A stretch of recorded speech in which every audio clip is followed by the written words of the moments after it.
New York City is one of the few locations around the world where history is not merely hidden away in museums. The history of this city bursts forth from every corner and every crevice, and it towers over you from every direction. In one look, you can behold the meeting of centuries as an old worn stone church sitting primely alongside an entire wall of steel and glass towers, or as an aged 19th century brownstone looming in the shadows of the mere presence of an actual skyscraper that appears to scrape the heavens themselves. Such is the look of New York City because this great metropolis did not rise as it is today by accident. Every floor, every facade, and every silhouette of every skyscraper in this city is found in its present location as an end result of ambition, of competition, of innovation, and yes, of tragedy, for the simple reason that this city is what it is.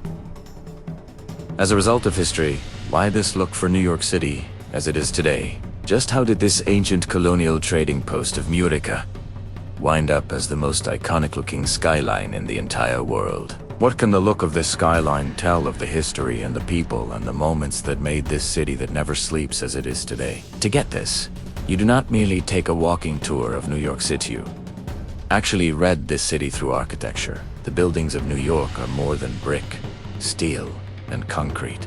They are time capsules. They each represent an era shaped by technology, by economics, by immigration, and by visionary ideas of the future. From the small Dutch houses of New Amsterdam, to the bold steel skeletons of the skyscrapers, to the elegant towers of Deco architecture, to the more austere glass boxers of modernist design. New York has always been an experimental city.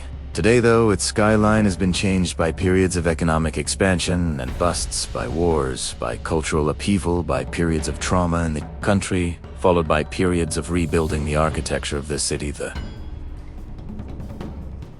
skyscraper architecture of New York continues to evolve in order to meet the challenges of the future. This video tackles the history of New York through its buildings. The history of architecture in New York begins long before high-rise buildings and steel. In the 1600s, a time when New Amsterdam was a mere settlement, architecture was utilitarian, small, and resilient in a harsh new world. The Dutch colonists of New Amsterdam constructed homes made of stone and brick, keeping buildings low-slung and topped with steep roofs and small windows. The arrival of the British and subsequent reign changed architectural fashion to include Georgian and federal styles, injecting harmony, balance, and classical elements. The church, tavern, and government building became a central part of society, reflecting a European influence that was tailored specifically for a young American continent. Examples of such architecture include St. Paul's Chapel and Francis Tavern. These surviving examples exist today as a gentle reminder of a time in New York that was a small seaport, and not the giant that it is today. The roads were slim, the buildings were in tight touch with the ground, and a view of a sprawling metropolis was possible by looking up at church spires. By the end of the 19th century, writes Kenton Kurtz in Skyscraper, the story of a structure, New York City was bursting at the seams. And in such a crowded city, land became precious. There was no way to spread out anymore. The only thing to do was build up. And in fact, architecture and engineering reached new heights, thanks to developments in steel frame construction and inventions in elevators. With all this new engineering and architectural wizardry, there was no reason to make bases of skyscrapers wider or thicker, since less structural strength was required to sustain them at higher heights. Skyscrapers soon came to characterize architecture in New York City, and soon in other cities around the world. The Flatiron Building embodied progress and ingenuity in architecture. And in fact, the Woolworth Building proudly claimed to be the Cathedral of Commerce. Architecture now stood to symbolize something much more abstracted, mighty power and prestige that came with being rich in capitalist society in North America. And in that sense, there was a new challenge, a new aim in architecture. Each new skyscraper wanted to be better and more audacious than before. And so, in essence, New York City was no longer merely growing but reaching. The 1920s and 1930s were the golden age of the skyline in New York. The Art Deco style of architecture became a manifestation of the optimism of the age, a celebration of the pace of modern life. The skyscraper became a symbol of wonder and awe, the Chrysler Building stood as a symbol of style and arrogance with its stainless steel spire. The Empire State Building appeared almost overnight as the world's tallest structure. Rockefeller Center was more of a concept of a new kind of urban design, a place of business and culture. The zoning regulations brought about the creation of the iconic stepped skyscrapers of today. It is during this period that the skyline of New York evolved from a mere functional piece of infrastructure to a theatrical one. Following World War II, architectural preferences changed again. Modernism, simplicity, and functionality moved away from ornament and decoration. Glass, steel, and concrete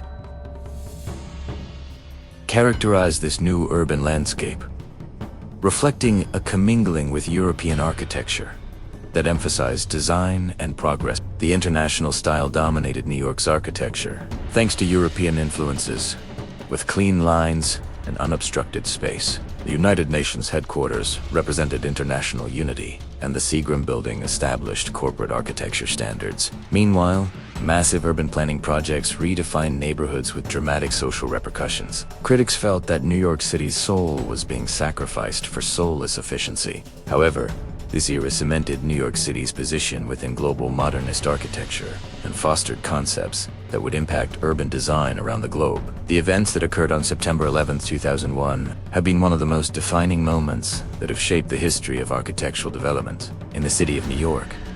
The World Trade Center not only became a physical loss, but an emotional blow as well. This redevelopment became a symbol of endurance, a symbol of memory, and a symbol of national pride.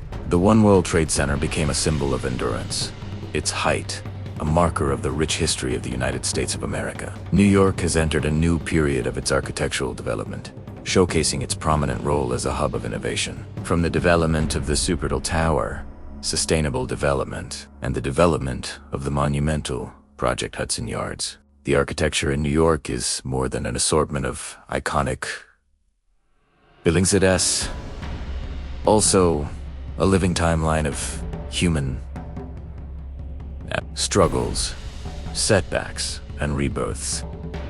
Each generation has altered the skyline to mirror the aspirations and challenges of their age. War, prosperity, changes in culture, and periods of devastation have all impacted the city in steel and concrete, creating an ever-unfolding story in an outdoor museum. And even now, while new skyscrapers help to redefine the city's skyline and landmark buildings are preserved, New York remains the city that has always posed the same question. How high can you push the boundaries of what can be accomplished in an urban environment? If you liked this historical journey of architecture in New York, be sure to like this video if you found it informative. Share with anyone who loves city's history or architecture, and then tell us what is your favorite building in New York and why by commenting below. Your feedback will help us grow our channels, and we will see you in our next story. Thanks, and take care.